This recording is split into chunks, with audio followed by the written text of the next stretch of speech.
Good morning. It is Tina. It is Saturday, October the 13th, 2012. And I am sitting out here on the prairie. It's a little breezy, but it's like a little more quieter than in my house. Hope you guys are doing well. I'm going to try and make this short, but this is probably going to be a 2 or 3 parter. Because I've gotten a lot of messages about my story, and because I am a little over 2 years into my journey, what am I doing? How am I doing it? Do I have a food addiction? How did I become 350 pounds? And so those are all wonderful questions. And first of all, thank you to my new subscribers. I so appreciate getting to know you guys and watching your videos as well. And thanks to those of you that have been with me for a while now. Thank you. And so I kind of made some notes on... Chickens are running around. Charlie's in the house. Oh, naughty Charlie. Anyway, some notes that I can kind of get through this. I really want to do a little cooking deal. My kids are in the kitchen. Will my house ever be mine again? I don't know. I have to go outside to have privacy. And I mean, my house isn't, you know, I mean, it's only 2,200 square feet. I mean, it's not huge, but it's not like super tiny. So but it just seems like I have no privacy. Okay, my story. And I kind of wrote some notes, and it really starts off from, I thought, how can I explain my story? And if you're friends with me on Facebook, I kind of wrote a little bit about it. And because I put a picture of me at 350 pounds and a picture of me a couple weeks ago, and just like a face shot, like I haven't done a body shot yet, but like a face shot.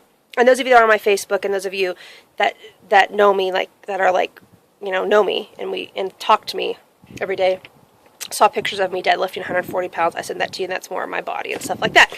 Anyway, I got a lot of responses, and I've gotten a lot of texts and phone calls at the house about my story, and people are like, wow, we just didn't really realize what was happening. So, yeah, people wanting to go have coffee with me. I mean, it's just interesting, you know. It's like I'm 350 pounds and no one wants to have coffee. Now all of a sudden I have all these friends. Yeah. Anyway, I wrote in my Facebook, from loss to depression to morbid obesity to health. And that's kind of how my story goes. So, and there's a happy ending to it too. I mean, you know, I think we have to talk about the bad, but there's a happy ending because I'm living it now. My story starts, it goes back 15 years ago. I am 44 years old today.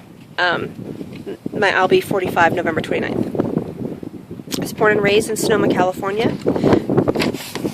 I got my notes. Okay. I grew up in Sonoma. I'm just going to say, I'm not going to go into too much detail. I will, so those of you that know me, know a little bit about what's my background. Let me just say this. I grew up with privilege.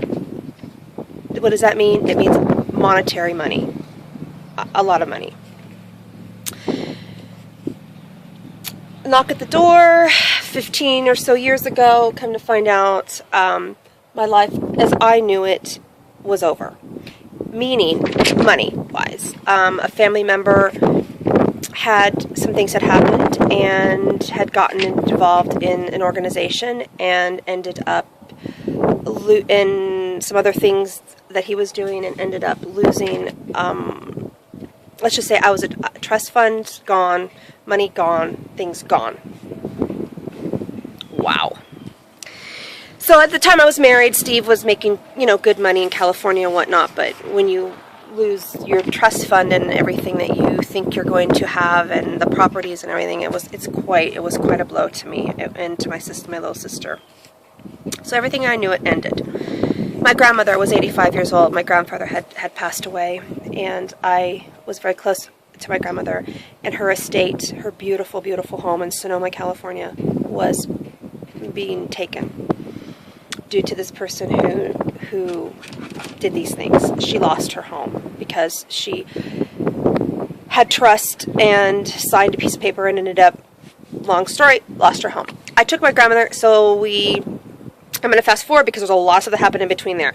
Moved out to South Dakota. So my husband's family retired. They came through the Black Hills, fell in love with it, and they moved to here. So Steve said maybe we should just leave California and go to South Dakota. And we had 2 little girls. So anyway, reluctantly, you guys, I did not want to move here. I am a California girl at heart. This is, you know, I thought, well, all right, we'll move to a ranch. Okay, should be kind of fun, right? It can't be that cold in South Dakota, right? Moved everything, took my 85-year-old grandmother with me. My mom and dad were divorced, and my mom's still in California.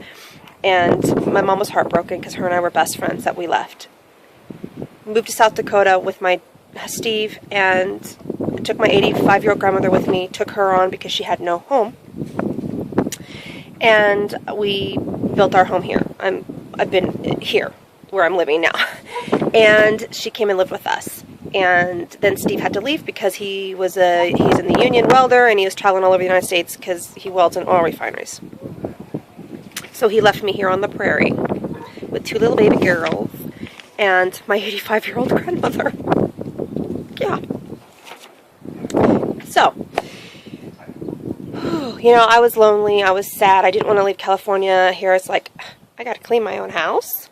You know, there's just things that I was just used to having done for me that I had to then now figure out. Okay, I'm 30 years old. I better figure out how to do all this stuff.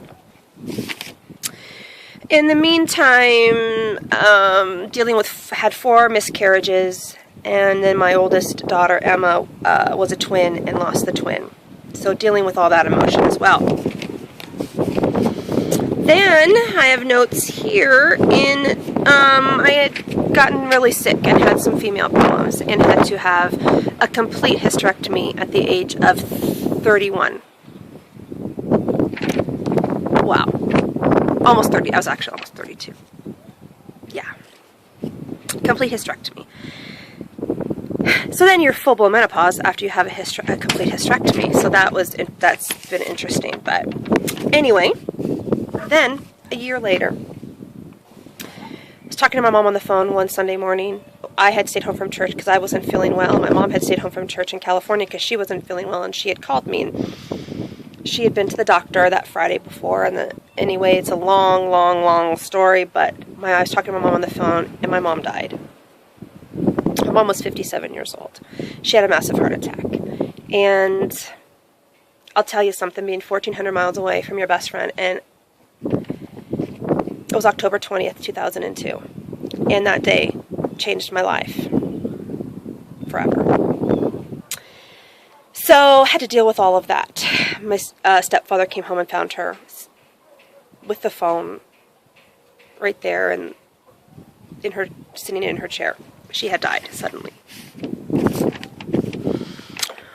Then, in August 2003, so I had to go to California and deal with all that, and it was horrible. And in the meantime, I'm eating, like, I just wasn't binge eating, I was just eating. I was feeling like, well, food's really kind of making me feel a little better, so I'm eating. Then, in 2003, my little sister, Kathleen, lived in California as well, and I got a phone call, and she had almost died. So my husband and I got in our pickup, and we drove 1,400 miles one way to go get my sister. So in the meantime, I have my 85-year-old grandmother. I have my 2 daughters. We go drive all the way out there to get Kathleen because she could not. My mom had died, and it was, my sister it was a bad deal. So we brought her to South Dakota. So I've taken her on as well, and she lives in Rapid City now, which is about 50 miles from me here. Lot of other stuff in between this. I'm just kind of, paraphrasing all this stuff. So here I am on the prairie. Brought my sister here. 2 little girls, an 85-year-old grandmother, 86-year-old at that time. Unhappy living in South Dakota. I didn't like it here. Still struggle to this day. My husband traveling out of state. At that time he was in Las Vegas working on the Venetian, helping build that when they were building the Venetian. Depression started setting in. and I could feel it. I could just feel it coming and feel it coming and feel it coming, and it hit me. And it's like a dark hole, you guys, those of you that ever suffer from depression. You know, I was on hormone replacement therapy because of my hysterectomy, but I just started feeling myself getting in this weird funk, weird stuff happening. And I kept eating, thinking, okay, food, you know, and I guess now that I think about it, I wasn't thinking about it at the time, but I just ate. I was eating. And it made me feel better. So next thing you know, it seemed like so quickly, you guys, it just seemed so quick now that I think about it. Because, it's been a 15-year process, so it's like all of a sudden, I look in the mirror, my clothes obviously weren't fitting. You know, when I married Steve, I've never been super skinny. When I married Steve, I was probably about, I think I was like 165. So I was never a real skinny person, but I never was, obese. Next thing you know, not next thing you know, but I was morbidly obese. Over 300 pounds, 350 pounds, maybe more than 350, documented 350. Food, for me, filled the loneliness, the grief. Food made me feel good, and it became my friend. Food was my friend. I was lost. I was alone. I was hurting. I was hurting so deep inside that food became my best friend. It just was. I don't remember ever binge eating. I just remember just eating, just eating, and it made me feel better. So I'd have some more. Portion control was, I think, a big part of my problem. And I went through the motions of raising my daughters. My beautiful little girls. I just did what I had to do, went to school functions. I was a stay-at-home mom, and just kept eating and kept getting bigger. And I think people probably noticed it, but didn't say anything to me, really. And I would smile. But you guys, I was dying inside. Literally dying inside. It was like I had this secret addiction to food. This secret thing that this food made me feel good at night. When I was alone, my husband was gone, and my girls were asleep, and my grandmother was in sleep. I would eat. We would have spaghetti meatballs for dinner, and I would have, but then I would go back and have another plate, at night. And it made me feel good. It comforted me. So it was my secret love, my food. So fast forward, morbid obesity, 350 pounds, functioned the best as I could, and now I am in health. And what got me out of it was probably I have really good friends and around me, and I think it just looked in the mirror and thought, what the heck, girl? So I was going to have weight loss surgery. I was looking into it with my doctor, and they had suggested that for me. And I was going to have a gastric bypass. And then I met my doctor. I met my trainer. I run a preschool, and I met my trainer, Kelly, who her daughter was at my preschool, and she's a fitness instructor, and she owns Barefoot Fitness and stuff. And it took me about 6 months. And I lose, when you stop eating, that's really how I started losing weight, was I just pretty much just stopped eating. I didn't have a plan. I just stopped eating.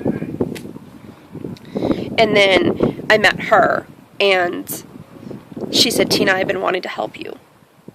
And before that, you guys, I was on antidepressants. I am not anymore. I was on antidepressants, and I went to counseling and worked through so much. And so here I am today.